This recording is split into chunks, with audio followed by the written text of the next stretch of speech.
નમસ્કાર, પાંચના પંચ સાથે હું છું આપણી સાથે મહેન્દ્ર। વાત કરીએ સમાચારની તો વડોદરામાં હરણી લેક ઝોન બોટ દુર્ઘટનાનો મામલો કે જ્યાં એક મહિનો પૂર્ણ થઈ ગયો છે। આ દુર્ઘટનાને મામલે કે જ્યાં રાજ્ય સરકારે કલેક્ટરને સોંપેલ તપાસનો રિપોર્ટ જાહેર ન કરાયો।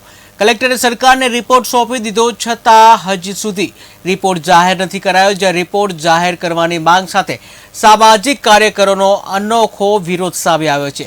જ્યાં સામાજિક કાર્યકર અતુલ ગામેચીએ કર્યો વિરોધ। હરણી લેક ઝોન દુર્ઘટના ફરતે જે જમીન પર જે આડોડતા વિરોધ કર્યો છે કે જ્યાં સરકાર પર દોષિતો સામે કડક કાર્યવાહી કરવામાં આવે તેવી માંગ પણ કરી છે।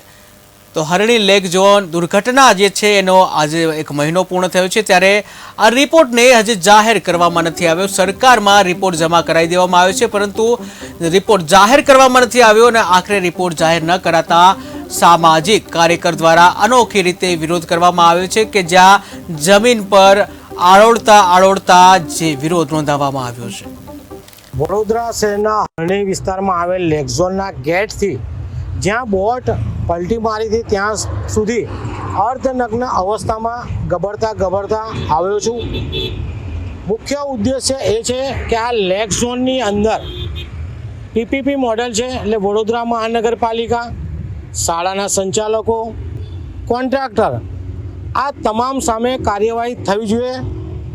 વડોદરા શહેરના કલેક્ટર દ્વારા રિપોર્ટ બનાવવામાં આવ્યો છે। આ જગ્યાએ મુખ્યમંત્રી પણ આવ્યા હતા, ગૃહમંત્રી પણ આવ્યા હતા। તેમણે જણાવ્યું પણ હતું કે કોઈ પણ ચમરબંધીને છોડવામાં નહીં આવે। હાલમાં જ્યારે કલેક્ટર સાહેબે રિપોર્ટ આપી દીધો છે ગુજરાત સરકારને, પરંતુ ગુજરાત સરકાર આ રિપોર્ટ જાહેર કરતા નથી।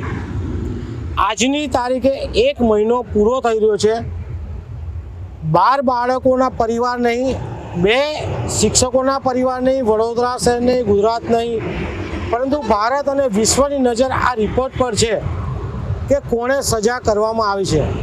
જે રીતે જોવા જઈએ તો વડોદરા મહાનગરપાલિકા દ્વારા હાલમાં 2 નાની માછલીઓ પર કાર્યવાહી કરી છે અને મગરોને છોડવાનો પ્રયાસ કરવામાં આવી રહ્યો છે। તેવી જ રીતે શાળાના સંચાલકો સામે પણ કોઈ પણ જાતની કાર્યવાહી કરવામાં આવી રહી નથી તેવું ધ્યાને આવ્યું છે। ગુજરાત સરકારમાં જો રિપોર્ટ આવી ગયો હોય